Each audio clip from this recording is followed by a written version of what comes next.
sí, estaba encendido, pero relacionado con el objeto de esa comparecencia, ¿no? Por tanto, cuando quiera, pues puede empezar. Sí, está encendido, el rojo está encendido. Muchas gracias, señor presidente de la comisión. Muy buenas tardes, señores y señores diputados. No me voy a extender en mi presentación. Ya el señor presidente me ha presentado. Soy veterinario y catedrático en la Facultad de Veterinaria de la Universidad de Las Palmas de Gran Canaria. Hay algunos aspectos de esta ley que podrían ser debatibles, pero hay otros que no deberían ni siquiera plantearse, como son las peticiones de segregar a los perros y a los gatos en distintos tipos. Unos que quedarían protegidos por esta ley y otros expresamente excluidos de la misma. De la misma manera que las leyes de segregación racial nunca encontraron respaldo en la ciencia, esta segregación que se propone para perros y gatos tampoco la tiene. En el sentido biológico cabe esta comparación que yo hago aquí, y es que una especie es una especie, con sus características biológicas, sus cualidades, su etología, su modo de relacionarse y sus necesidades fisiológicas. Yo quiero ser muy claro al respecto. En el caso concreto que nos ocupa, el de los perros y de los gatos, no cabe hablar de ningún tipo de diferencias que justifiquen su clasificación en subgrupos, y les voy a explicar, o intentarlo por lo menos, el porqué. Con respecto a los perros, yo creo que todos sabemos lo que es un perro.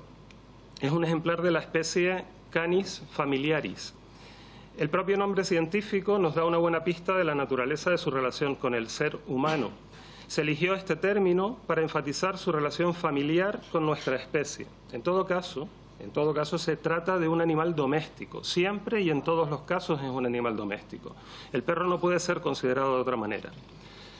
Referido a los animales, el término doméstico no hace referencia a domus, que podría ser la etimología casa, el término latino, como se escucha a menudo, sino que el adjetivo doméstico se aplica a un animal perteneciente a una especie que ha sido domesticada.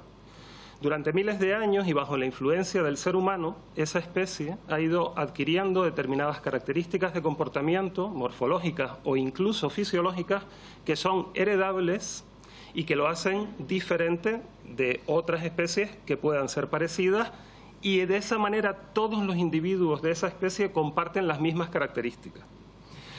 Lo que sí existe en el caso de los perros son multitud de razas, y además de la raza existen también aptitudes individuales que hacen que un determinado perro sea más adecuado para el pastoreo o para el rastreo de explosivos, para la caza o para cualquier otra actividad que a nosotros nos pueda resultar útil. Pero ni lo uno ni lo otro, ni la raza ni la aptitud, marcan diferencia alguna en la consideración del perro como animal doméstico. Es decir, que tan doméstico es un perro que vive en un piso en el centro de Madrid como un perro policía o uno de caza. Por consiguiente, no debe haber, y por supuesto no debe constar en ninguna ley, ninguna diferenciación entre unos perros y otros en cuanto a los requisitos para su bienestar. Los requisitos son comunes para todos ellos, ya que vienen determinados por sus características fisiológicas y etológicas, las de la especie canina, y no por el trabajo que estos desempeñen. Para garantizar el bienestar de todos los perros, se deberían satisfacer como mínimo los denominados 5 dominios o libertades del bienestar animal, que son internacionalmente aceptados y son unos mínimos que deberían cumplirse siempre, por los cuales los perros deberían tener la posibilidad de vivir libres de hambre, de sed y desnutrición, libres de temor y de angustias, libres de molestias físicas y térmicas, libres de dolor, lesión y enfermedad, y libres para manifestar un comportamiento natural, correspondiente con su etología. El incumplimiento de cualquiera de estos dominios del bienestar animal, del bienestar de los perros, debería considerarse, por tanto, maltrato, incluyendo, por supuesto, el maltrato psicológico, el no proporcionar un alojamiento que cubra las necesidades etológicas o la falta de revisiones preventivas, de revisiones veterinarias periódicas, por citar algunos. Por eso, como aquí también se está hablando de la reforma del Código Penal, y sin ser yo jurista, yo creo que deberían recogerse como en la reforma del Código Penal estos tipos delictivos, como maltrato. No sé si el término tipo delictivo es apropiado. Insisto que no soy jurista y me van a perdonar si cometo algún error en ese sentido. Debería añadir además ya que he escuchado a quien argumenta otra cosa, que un perro no es un animal de producción. En ninguna facultad de veterinaria del mundo se enseña que un perro sea un animal de producción. Eso es algo que entiende hasta un niño pequeñito. La diferencia entre un perro y una vaca o un perro y un pollo. Canis familiaris, recuerden, es el perro de la familia. Es un animal que tiene una relación familiar con nosotros, los humanos. No debería ser necesario explicar aquí por qué un perro no encaja en absoluto en un concepto de productividad. En todo caso, ¿qué es lo que produce el perro? Lo que produce el perro es compañía, aptitud para buscar a una persona perdida en el monte, capacidad para ayudar a un cazador a encontrar una presa, pero no está produciendo. Eso es algo que a nadie se le escapa y yo no creo que nadie de ustedes pueda considerar lógico que a un animal, por ejemplo, que ha sido entrenado para la detección precoz del cáncer colorectal, deba quedar excluido de esta ley por precisamente dedicarse a prestar ese servicio, o un perro que rescata personas en catástrofes que sea excluido del ámbito de protección de esta ley para pasar al ámbito de la protección de los animales de granja. Hacer pasar a un perro por un animal de producción es sencillamente un disparate. Como experto en gestión de poblaciones de animales sin hogar, debo subrayar otro aspecto importante. Esta es una ley de bienestar animal y no hay mayor exponente del maltrato animal que el abandono. Hablamos de animales domésticos, recordemos, y por tanto con limitadas capacidades de autosuficiencia. Y uno de los objetivos prioritarios de esta ley, o debería serlo por lo menos, es la prevención del abandono, del que se producen más de 350.000 casos solo contando a perros y a gatos en España cada año. Hay que tener en cuenta que cuando los perros se destinan a una actividad laboral, vamos a decir, se les entrena para algo, se produce un proceso de descarte que alcanza a más del 90% de los individuos que se empiezan a testear para esa actividad. Y eso, lamentablemente, constituye una de las principales fuentes de abandono de perros en España. Solo el año pasado se abandonaron en España 50.000 perros auxiliares de caza, lo cual constituye el 25% del total de abandonos de perros en nuestro país. Dejarlos, por consiguiente, fuera de la ley, además de un sinsentido biológico, desvirtuaría uno de sus principales objetivos, que es la prevención del abandono. No me puedo extender con los perros porque también les tengo que hablar de gatos, porque en el caso de los gatos también hablamos de una única especie, el Felis catus. No existen diferentes tipos de gatos. Hay quienes intentan clasificarlos según criterios arbitrarios y totalmente subjetivos, usando argumentos como el grado de sociabilidad, o si pasean más o menos, o si entran y salen de las casas. Ninguna de estas clasificaciones resiste un análisis serio, ya que ninguna de ellas se fundamenta sobre una base científica. Hablando de abandono, se abandonan unos 150.000 gatos cada año. Por tanto, sorprende que haya quienes irresponsablemente exijan que estos gatos abandonados queden expresamente excluidos de una ley de bienestar animal. Es decir, que un gato casero sería considerado protegido o amparado por esta ley, pero si el gato, el mismo gato, resulta abandonado, cuando está en la calle pierde esa protección y pasa a ser otro tipo de gato. Y a ese gato ahora le ponemos apellidos: gato cimarrón, gato vagabundo, gato callejero, gato esto, gato lo otro, y lo que más se escucha, que es el gato asilvestrado. Claro, se esgrimen todo tipo de argumentos en contra de los gatos que han tenido la desgracia de ser abandonados o ya directamente de nacer en las calles. Pero los que más frecuentemente se escuchan son los daños potenciales que podrían causar a la fauna silvestre y los riesgos para la salud pública. Ambos riesgos, que se escuchan mucho, antes hablaban de las fake news, se extrapolan alegremente a España a partir de estudios realizados en lugares tan remotos como Australia o Nueva Zelanda, o en países en vías de desarrollo con sistemas de salud pública muy precarios, que en nada se parecen a los de España. Muy pocas de las extrapolaciones utilizadas son válidas para nuestro país, ni tampoco para ninguno otro de nuestro entorno inmediato. Permítanme dos pinceladas con respecto a estos riesgos. Con respecto a la salud pública, se usan datos de aquí y de allá sin seriedad ni rigor, haciendo extrapolaciones e interpretaciones sin sentido. Yo quisiera creer que esta falta de rigor no es malintencionada, sino solo fruto del desconocimiento del tema por parte de quienes hacen estas predicciones apocalípticas que hacen parecer que los gatos van a acabar con nosotros. No hay más que consultar los datos que registra anualmente el Centro Nacional de Vigilancia Epidemiológica para comprobar que ninguna de las enfermedades que podrían transmitir los gatos representa algo que pudiera considerarse ni remotamente un riesgo sanitario para la población española. Pero es que además, si ese es el miedo a las enfermedades que puedan transmitir los gatos callejeros, dejarlos fuera de la ley es justo lo contrario de lo que habría que hacer, ya que la ley lo que propone es sanearlos, vacunarlos, desparasitarlos y gestionarlos bajo la responsabilidad de la Administración. Eso reduciría a cero el pequeñísimo riesgo que pudiera existir, que ya les digo que es insignificante. Y con respecto a los riesgos para la biodiversidad, yo no quisiera que se me malinterprete, siempre lo digo, yo no niego que en algunos espacios vulnerables los gatos puedan representar un problema, pero ¿cuáles son esos riesgos? Porque no hay datos en España, nadie estudia eso. Hay evidencias indirectas de algunas cosas que si quieren luego en las preguntas podemos entrar en más detalle. Pero de forma fehaciente nadie ha documentado cuál es el alcance de esos presuntos problemas para la biodiversidad española y sobre todo no se ha documentado si esos problemas son responsabilidad de los gatos o responsabilidad de nosotros los humanos, que por cierto somos responsables del 95% de los riesgos para la biodiversidad en general.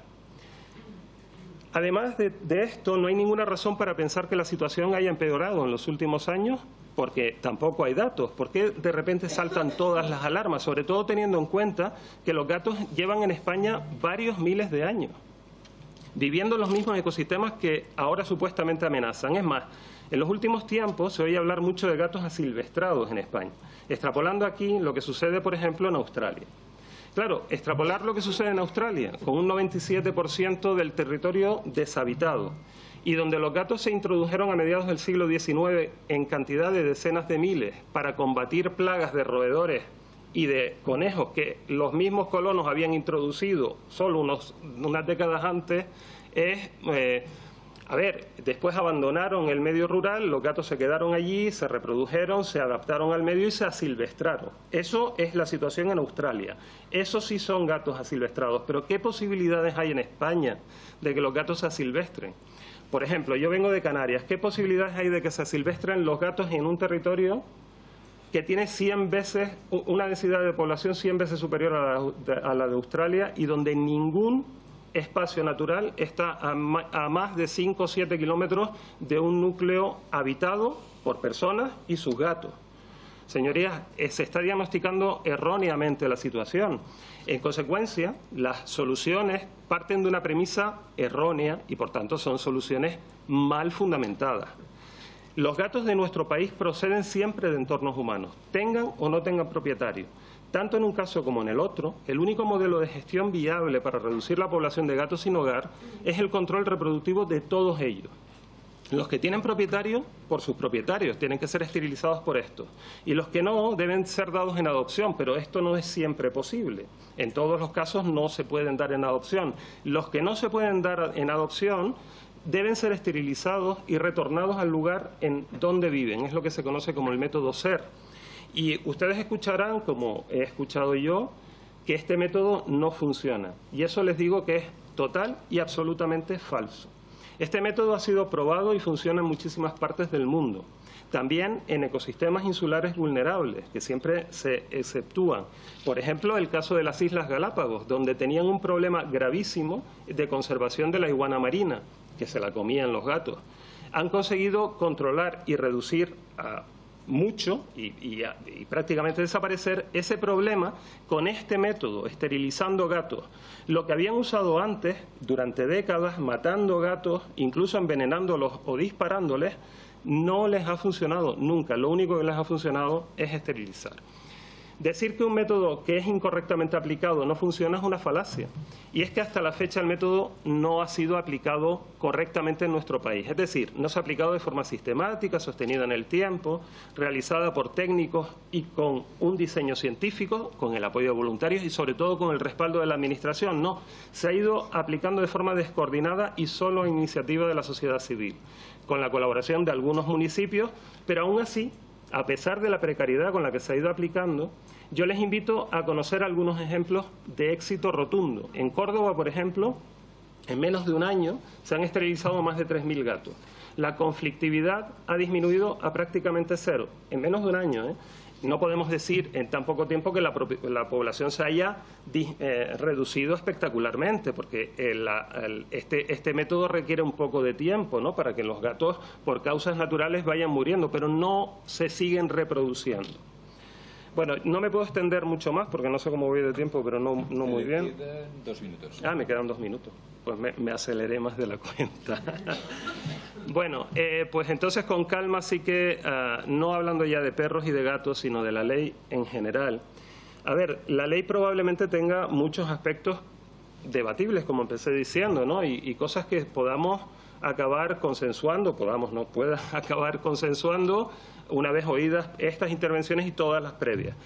Pero yo quisiera dejar claro aquí una cosa. Yo es verdad que soy catedrático de universidad, pero yo sobre todo soy veterinario. Llevo más de 30 años en esta profesión como veterinario colegiado y aunque trabajo en el mundo académico, formando a otros veterinarios, conozco y me relaciono con centenares, si no miles, de profesionales de la veterinaria. Por tanto, me sorprende escuchar y leer en algunos medios de comunicación que la profesión veterinaria se opone a esta ley. Por mi conocimiento de la profesión y de sus profesionales, yo afirmo que eso es falso. Evidentemente, como en todo colectivo, habrá gente que se oponga, pues porque a lo mejor le presenta conflictos de interés de alguna de los aspectos que ahora van a quedar regulados por la ley y que le afectan personalmente, incluso de forma lucrativa, ¿no? Pero es legítimo que estas personas manifiesten su descontento con la ley, su opinión, pero por mucho que estén en puestos de representación no se pueden arrogar la representación del colectivo veterinario. A mí por lo menos no me representa. Entonces yo con esto termino diciendo que quedo a disposición de sus señorías para las preguntas que quieran formularme. Muchas gracias. Me han sobrado 23 segundos. Bueno, lo dejamos para la... De acuerdo. Muy bien. A continuación tienen la palabra los portavoces de los diferentes grupos parlamentarios, por 3 minutos cada uno. En primer lugar, por Euskal Herria Bildu, su portavoz, Jon Iñarritu. Sí, muchas gracias, presidente. En primer lugar, también agradecer al compareciente su clara exposición. Yo creo que ha sido muy importante cuando ha reseñado que no tiene ningún sentido, desde el punto de vista científico, segregar a animales de la misma especie que tendrían que estar bajo el mismo nivel de protección. Sí me ha surgido una pregunta que igual usted nos la puede aclarar. Ha dicho que en los últimos años ha surgido el debate en torno a esto que se viene a llamar ahora las colonias felinas o la abundancia de gatos. ¿Existe algún estudio científico si ha aumentado el número de gatos en España en las últimas décadas? ¿Cómo se gestionaba en las últimas décadas? ¿O suponía algún problema? Es que digo, como es algo reciente y ahora parece algo que hay que gestionarlo, pero parece ser que esto no es ni novedoso ni único en España, pues si nos puede dar algún dato más en ese aspecto se lo agradecería. Y por último, en relación a los perros, bueno, estoy de acuerdo que no hay que excluir a ningún perro, haga la actividad que haga o que no haga de esta ley, que todos tienen necesidad de un nivel de protección y de bienestar. Me ha parecido relevante el dato que ha señalado sobre la cantidad de perros de caza abandonados.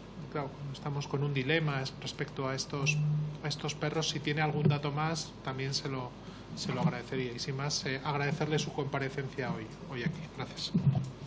A continuación tiene la palabra el señor Joan Capdevila en nombre del Grupo Parlamentario Republicano. Muchas gracias, señor presidente. Muchas gracias, profesor Pérez. Como previa. Honra usted a la libertad de cátedra por comparación con otras comparecencias. Y honra usted a la profesión que ejerce y que enseña, que es la profesión veterinaria. Aplaudo y me sumo a su negación de la adscripción generalizada, pretendida, de determinados órganos colegiales o personas que pertenecen a ellas, y que intenta mostrar que su profesión, que es la mía, está en contra del desarrollo de esta ley. Lo nego categóricamente y me sumo a la indignación de muchos veterinarios que no se sienten esta vez representados, como tantas otras, por determinados órganos colegiales. En cuanto a la... Creo que ha quedado muy claro que la unicidad de especie, la ausencia de apellidos más allá de los nombres que taxonómicamente definen una especie, equivale a una unicidad de necesidad de protección alrededor de los 5 dominios o 5 libertades establecidas. Y en ese sentido quisiera que me dijese varias cosas. En primer lugar, ¿qué opina usted que no sea necesaria revisión veterinaria periódica de los animales y de las excepciones que plantea la ley? ¿Incide esto sobre el control del riesgo zoonótico? Quizás porque, gracias a Dios, hay más señoras que señores en la sala y por la familiaridad de la zoonosis alrededor. Podríamos establecer un ejemplo alrededor de la toxoplasmosis, que es una enfermedad gravísima, que usted, que es catedrático, explicará mucho mejor que yo.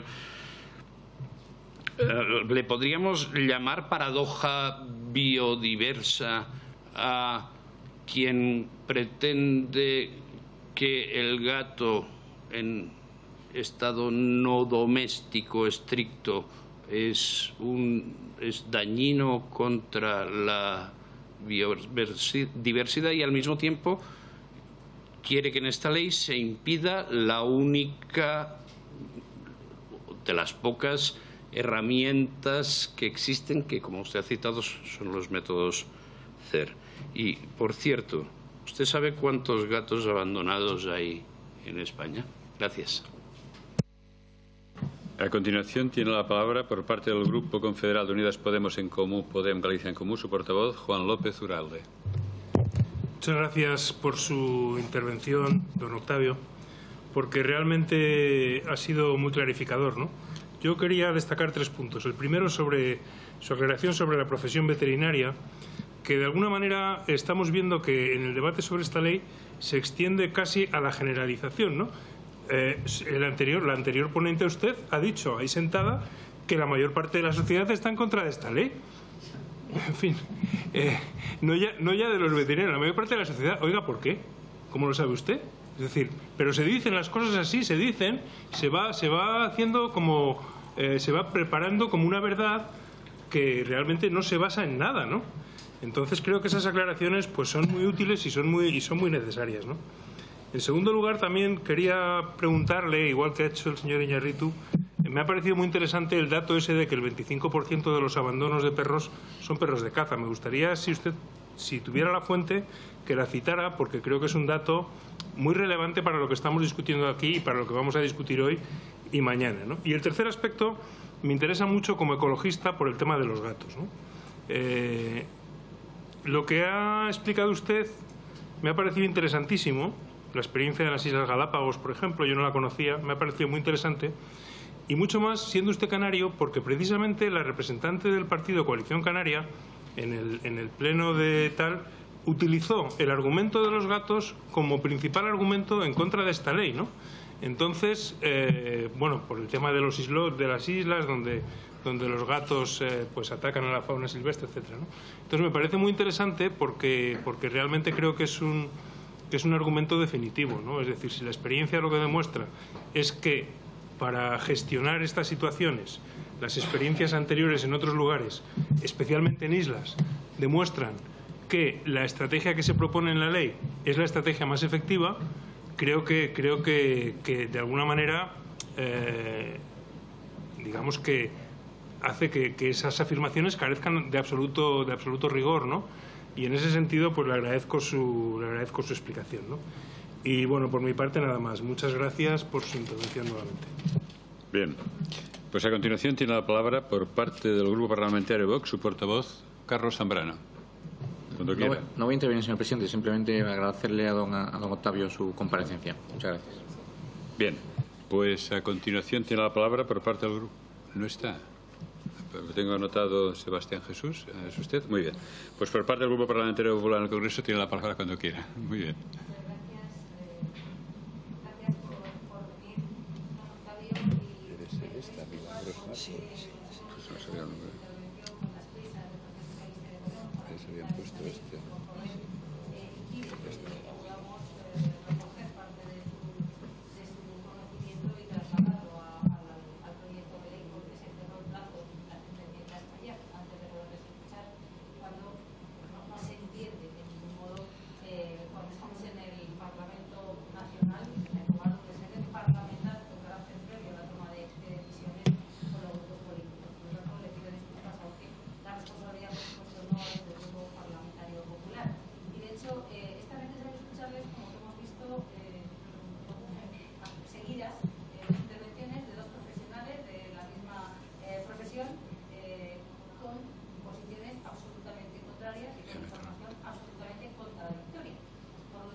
Además de lamentar esto, pues sí quería, desde luego, defender, ¿no? Creo que todos queremos proteger a los animales, todos queremos su bienestar. Llevamos muchos años, desde luego, desde el Partido Popular trabajando en el bienestar de los animales, pero yo creo que la normativa europea, nacional y autonómica está ahí, ha evolucionado mucho en materia de bienestar animal. Somos uno de los países con mayores índices e indicadores de bienestar animal. Y, por tanto, bueno, pues las prisas parecen poco justificadas. Desde luego, teniendo claro que todos queremos esta protección y que hay diferentes formas de abordarlo, ¿usted piensa que es razonable la polémica que hay en torno a esta ley? Habiendo, como digo, normativa y tradición normativa europea, nacional y autonómica, de comunidades autónomas de todos los signos políticos, en la que se ha tratado este tema sin ningún tipo de problema. ¿Por qué la polémica en esta ley, ¿no? El hecho diferencial de esta norma, ¿cuál piensa usted que es? Nosotros tenemos nuestra propia opinión, ¿no? Y luego hay una serie de puntos críticos que, bueno, pues usted ha dicho que todos los perros son iguales, que todos los gatos son iguales. Yo no digo que no lo sean, pero no sé si socialmente requieren y necesitan lo mismo y tienen también las mismas connotaciones. Por ejemplo, me gustaría que nos dijera si le parece normal que desaparezca la normativa que establecía requerimientos concretos a las personas que tenedoras de animales potencialmente peligrosos. Todos son iguales, de repente desaparece esta previsión porque efectivamente se les trata a todos por igual. Si le parece que el hecho de que si son todos iguales, cuando se trata de animales para la venta está prohibida la exposición pública y cuando es para la adopción no. Yo pienso que debe estar prohibida en todo caso, es decir, quizá vaya más allá en este punto que la propia ley. Si piensa que siendo todos iguales los centros de protección públicos concertados tienen que tener más exigencias, más requerimientos y cumplir unos criterios diferentes a los de entidades o asociaciones, que yo tampoco lo entiendo, y en la ley lo recoge también. Hablamos de cuestiones que desde luego a nosotros nos preocupan. En cuanto a los perros y el abordaje que se hace de ellos, porque yo entiendo que una mascota, en el sentido coloquial del término, se le puede dar un tratamiento y criar en un criadero, pero durante unos meses, pero a lo mejor un mastín que tiene que cuidar el ganado no se le puede dar ese mismo tratamiento porque su función de protección del ganado desaparece. No se le tienen que poner el mismo tipo de protecciones a un perro que está en un domicilio que a uno que está frente al lobo en mitad de la sierra, en Picos de Europa o en la zona de la montaña palentina, que es de donde yo soy. Hablamos de colonias felinas. Yo no sé cuál es la mejor solución para el tema de los gatos. Me gustaría que de estas comparecencias saliera la solución. Lo que sí sé es lo que he escuchado y, desde luego, hay varios responsables de Doñana que alertan del peligro que supusieron en un momento determinado las colonias felinas para el lince ibérico. Me consta, es un hecho constatado, me consta el problema que muchas entidades y asociaciones ecologistas en Canarias están planteando con el tema de los lagartos, por ejemplo. Por lo tanto, son datos objetivos, ¿no?, que están planteados y están cuantificados. No sé quién miente o quién dice la verdad. Lo cierto es que eso está ahí y que hay datos medidos en países en los que la biodiversidad está en serio riesgo, según estos propios países. Termino ya, presidente, precisamente por las colonias felinas. Si hay otra alternativa que genere menos polémica y sea más segura, bienvenida sea y póngase en la ley. Si hay tanta controversia, por algo será, y no será tan fácil decidir implantar algo que no está científicamente consensuado siquiera entre los expertos en la materia. A continuación, tiene la palabra, en nombre del Grupo Parlamentario Socialista, su portavoz, en este caso Raquel Pedraza. Muchas gracias, presidente. Bueno, en primer lugar, señor Pérez, agradecerle la comparecencia en el día de hoy aquí, agradecerle sus aportaciones y yo creo que escuchar la diversidad de opiniones que hay en este país sobre esta ley es importante. Creo que es un país diverso y por ello me parece muy importante escuchar esa diversidad y dotar esta ley de la máxima diversidad que existe, ¿no?, porque así conseguiremos la mejor ley, ¿no? Pero a mí me hace gracia porque aquí llevan los señorías de Vox, sobre todo los señorías del Partido Popular, toda la comisión diciendo que claro, que es que las enmiendas, que las comparecencias, que se ha cerrado antes el plazo de enmiendas que las comparecencias. Las leyes se trabajan previamente. Las leyes se trabajan a través de reuniones previas antes de llegar aquí a las comparecencias. Yo entiendo que la tele llama mucho, pero lo importante es reunirse antes con las comparecencias. Y no solo comparecientes, sino con cualquier tipo de asociación o colectivo. Viendo que a vosotros, a ustedes no les interesaba esta ley en absoluto, presentaron una enmienda a la totalidad a esta ley. Por lo tanto, ya han demostrado todo. O sea, no es necesario hablar más allá de poner excusas, ¿no? Que quien trabaja una ley la trabaja fuera y la trabaja a través de reuniones y con los colectivos y asociaciones. Más allá de estas comparecencias que son muy buenas y de verdad le agradezco la comparecencia que ha realizado, ¿no? Y creo que tenemos que salir de ese juliganismo político que muchas veces se da en esta Cámara y que muchas veces ustedes llevan a cabo, ¿no?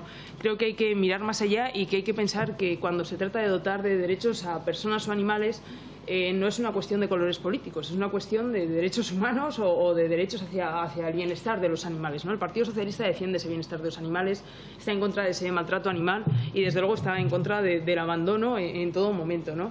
Y, de verdad, es que, por ejemplo, el señor Pérez ha hablado de Córdoba. Es que Córdoba no lo gobierna un gobierno social comunista, como ustedes repiten cada día. Es que Córdoba lo gobierna el Partido Popular. Y estamos viendo como prácticamente el 86% de las colonias felinas están controladas en Córdoba. O sea, que de verdad que es que esto no va de colores, va de buscar el bienestar de los animales realmente, ¿no? Entonces, por favor, dejemos ese juliganismo político y rememos todos a una para dotarles de derechos y, sobre todo, para luchar contra ese abandono, ¿no? que me parece lo más importante, ¿no? Yo creo que cualquiera que tenga un animal en su casa entiende que un animal va mucho más allá de una mesa, ¿no? No es una mesa, es un ser que siente, que nos da cariño y, sobre todo, que nos da lealtad. Y creo que, desde luego, hay que defenderlo siempre, vivan en una casa o vivan en la calle, ¿no?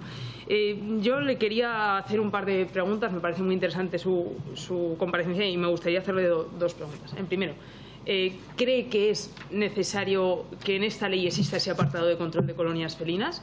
Y la segunda de ellas, ¿cree que es necesario ampliar todavía más allá esas fortalezas que pueda tener la ley, o considera que esto ya es un primer paso muy importante para avanzar en esa protección de todos los animales? Muchísimas gracias.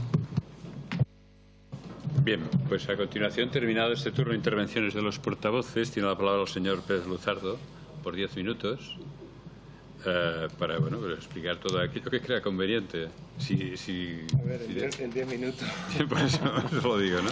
En todo caso, recuerdo lo que he dicho antes. Si tiene, por ejemplo, le han pedido datos numéricos o algún estudio, si nos lo envía, sí, podemos reenviarlo a todos los miembros de la comisión, cuando usted quiera. Muy bien, muchas gracias a todos por su amabilidad y por las preguntas que me han planteado. Intentaré responder a las que me dé tiempo.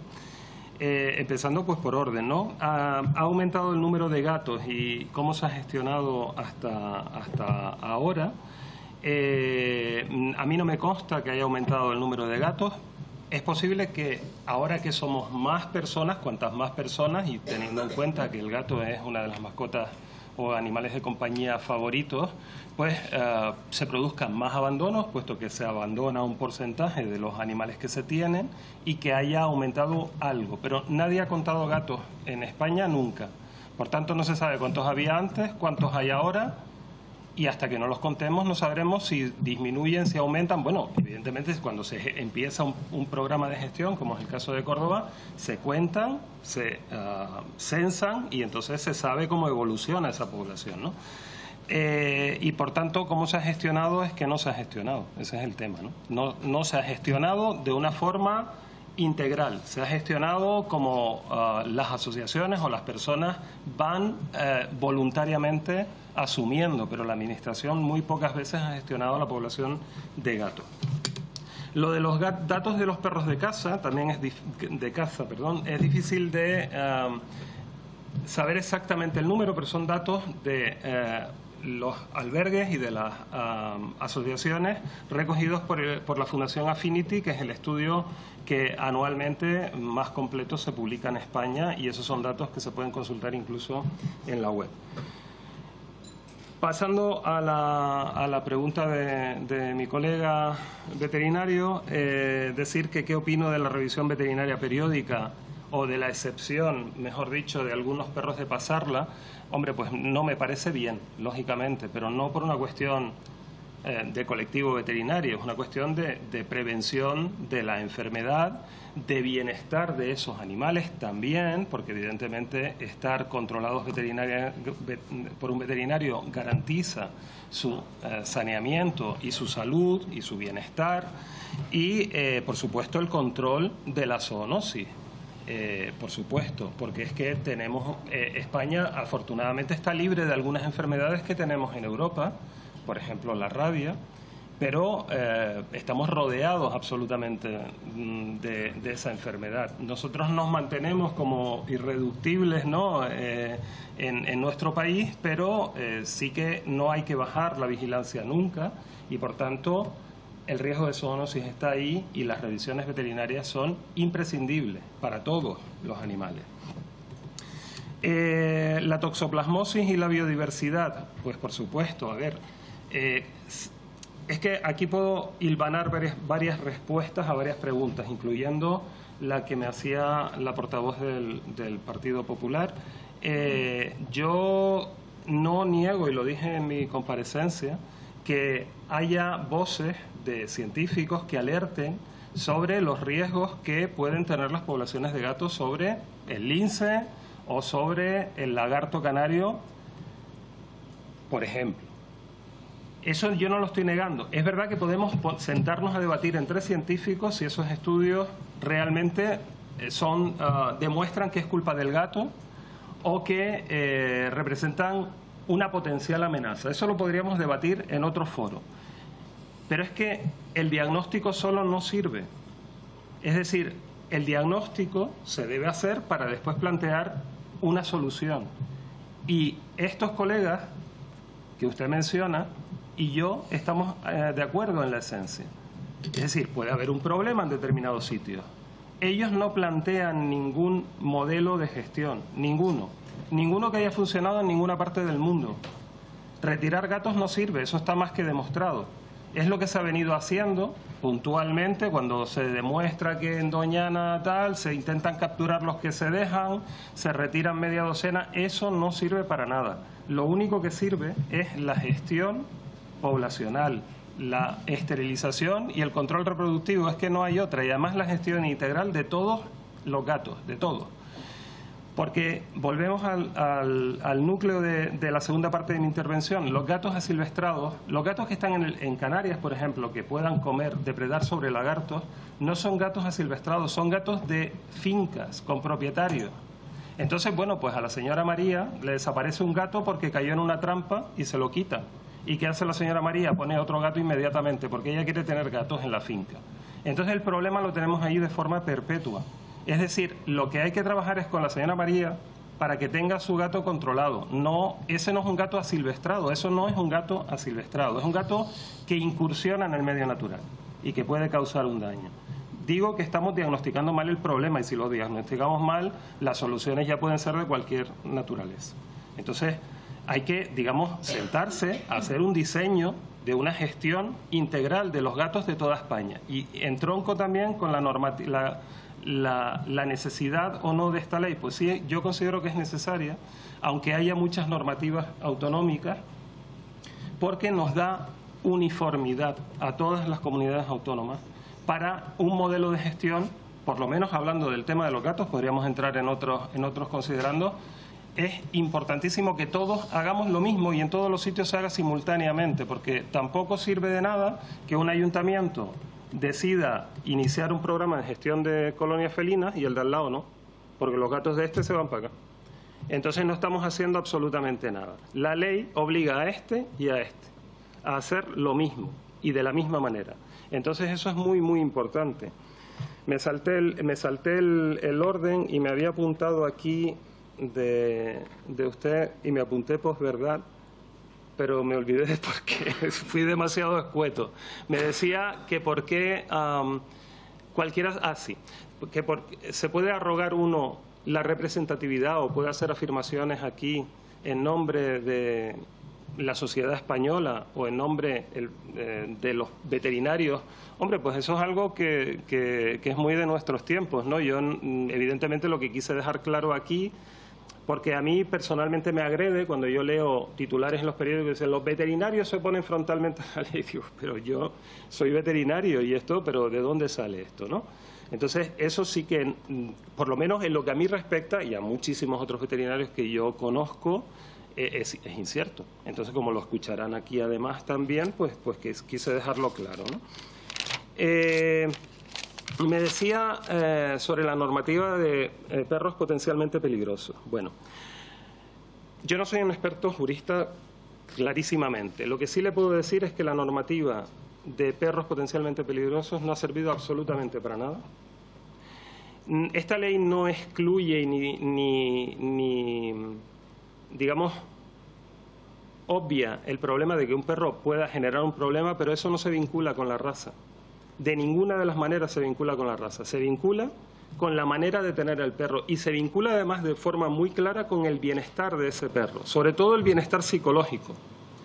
Entonces, hay perros que no están en el listado que son auténticas bombas de relojería. Y hay perros estigmatizados como perros potencialmente peligrosos que precisamente por serlo requieren de un adiestramiento con bozal, con sujeciones, con tal, que le condicionan a ser peligroso. No permiten un adiestramiento idóneo de ese perro. Es decir, tú tienes un mastín enorme o un perro que esté considerado como un arma y requiere un tipo de adiestramiento para que ese perro sociabilice, para que ese perro sea un perro amable, que no agreda.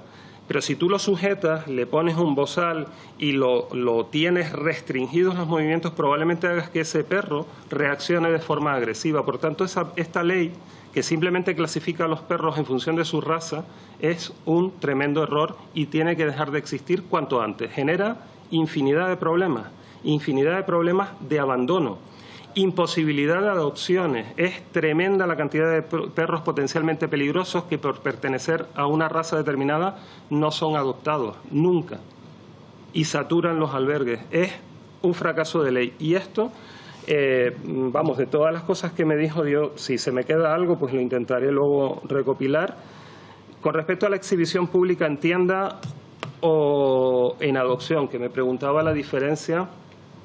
Bueno, pues yo sinceramente ahí puedo estar de acuerdo con usted. Yo creo que los perros no se deben exhibir como mercancía nunca, pero es verdad que muchos albergues ya no lo hacen.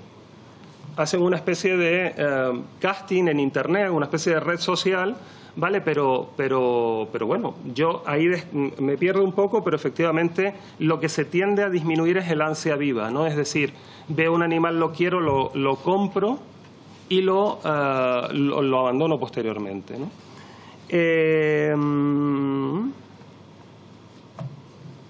Y me decía el tratamiento diferenciado de perros con diferentes aptitudes. Yo no estoy de acuerdo. Los mínimos se tienen que cumplir igual para un perro que anda pastoreando en los picos de Europa o está en el interior de un piso. Un perro es un perro. Y el perro además desarrollará mejor su trabajo de pastoreo si es un perro saludable, si es un perro no maltratado psicológicamente y si es un perro bien llevado conforme a su etología y su fisiología. Por tanto, estos mínimos, las 5 libertades famosas, que a mí no me gusta el término de 5 libertades porque bueno, son tan mínimos que es que el perro no pase hambre, no esté desnutrido y es tan básico que es que estamos discutiendo lo obvio. Bueno, si te haces cargo de un animal, lógicamente lo tienes que cuidar mínimamente y no lo en fin. Yo no lo veo, ¿no? Yo creo que tienen que estar incluidos todos. Un perro de policía también. Los perros de policía, cuando acaban su vida útil, se les descarta. Eso no tiene ningún sentido. Es decir, es que eso es maltrato. Yo no digo que la policía los abandone, no estoy diciendo eso aquí, sino que son perros que directamente ya no son útiles y no hay un programa de adopciones, no hay todo lo contrario, hay un montón de trabas administrativas. Entonces eso no debe estar permitido. Entonces, que haya una norma en el País Vasco muy buena y una en Canarias que sea del año 98 no tiene ningún sentido. Es decir, las normas autonómicas tampoco dan ese respaldo tan potente que usted menciona. Yo sigo viendo muchísimo maltrato en España. Nosotros impartimos la asignatura de veterinaria legal en la facultad y nos llegan todos los casos de maltrato, por lo menos de Canarias, y se le pondrían a usted los pelos de punta de verdad con las leyes que tenemos, las cosas que pueden hacerse con los animales en este país. Son absolutamente escandalosas. Entonces, yo no creo que solamente amparándonos en las normativas autonómicas tengamos suficiente, ni muchísimo menos. Pues hemos terminado. Perdón, me faltaban las... Sí, perdón, ¿me queda tiempo? ¿Sí? Bueno, se ha pasado 40 segundos, pero creo que lo... Bueno, es rápido. Termina. ¿Es necesario el control de colonias felinas? Hombre, yo creo que lo he dejado meridianamente claro. Yo sí, pero por todo. Es decir, por los gatos, por ellos, y por la biodiversidad, y por la salud pública, y por la salubridad pública, y por la conflictividad. Simplemente la convivencia vecinal mejora con los gatos esterilizados. No hay celos, no hay apareos, no hay peleas, no hay escándalo. Hombre, evidentemente el objetivo común de todos yo creo que es que no haya ningún gato en las calles, ¿no? Ojalá lo consigamos, pero ahora mismo hay y entonces hay que empezar a hacer cosas, ¿no? Y después había una pregunta, pero la última pregunta ¿se puede repetir o no? Bueno. Que la ley tiene unas fortalezas, pero si cree que es necesario continuar ampliando la ley a pesar de que ya existen fortalezas. Sí. De esta ley se han caído algunas cosillas o cosotas que deberían reincluirse o seguirse trabajando. Sí. Bien. Pues en todo caso, muchas gracias por todo. Le agradecemos su, yo diría, pedagógica intervención. Bueno, muchas gracias. Muy bien. Pues por un momento suspendemos la... Esto. Está bien.